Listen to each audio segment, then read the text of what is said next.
AC న్యూస్కి స్వాగతం. Nellore RTC 1వ డిపోలో ఏడీసీగా విధులు నిర్వహిస్తున్న ఎన్ సీనయ్య ఉద్యోగ విరమణ సందర్భంగా శుక్రవారం నెల్లూరు టౌన్ హాల్లో ఏసీ హాల్లో ఆత్మీయ సన్మాన కార్యక్రమం ఘనంగా నిర్వహించారు. ఈ ఆత్మీయ సన్మాన కార్యక్రమానికి ముఖ్య అతిథులుగా 2వ depot manager Karimunnisa, CI Sridhar, 1వ డిపో మేనేజర్ వెంకటేశ్వర్లు, సిఐ పాల్గొని ఘనంగా సన్మానించారు. సందర్భంగా ఏడీసీ సీనయ్య సేవలను కొనియాడారు. సీనయ్య విధి నిర్వహణలో క్రమశిక్షణ, అంకిత భావంతో పనిచేసేవారన్నారు.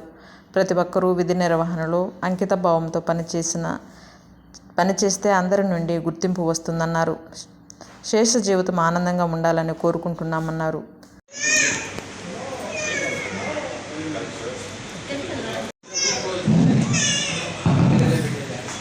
నా పేరు ఎన్ సీనయ్య అండి. నేను ఏపీఎస్ఆర్టీసీలో 89 నుంచి సర్వీస్ చేస్తూ ఇప్పుడు ఏడీసీగా రిటైర్ అవుతున్నాను. దాదాపు 30 సంవత్సరాలు పనిచేస్తున్నాను. ఈ నా సన్మాన సభకు ఇచ్చేసినటువంటి అందరికీ ప్రత్యేక ధన్యవాదాలు తెలియజేస్తున్నాను. ముఖ్యంగా మా మిత్రుడు, మా సోదరుడు గురునాథ్ రెడ్డి గారికి, మరి ఆయన తరఫున వచ్చినటువంటి పెద్దలకి, మా డిపో మేనేజర్ గారికి, మా అసిస్టెంట్ మేనేజర్ గారికి, మరియు మా సోదరుడు డీసీ అబ్బాయి, మా సహచర రిటైర్మెంట్ అవుతున్న అతనికి అందరికీ ధన్యవాదాలు చెప్తున్నాను. Thank you.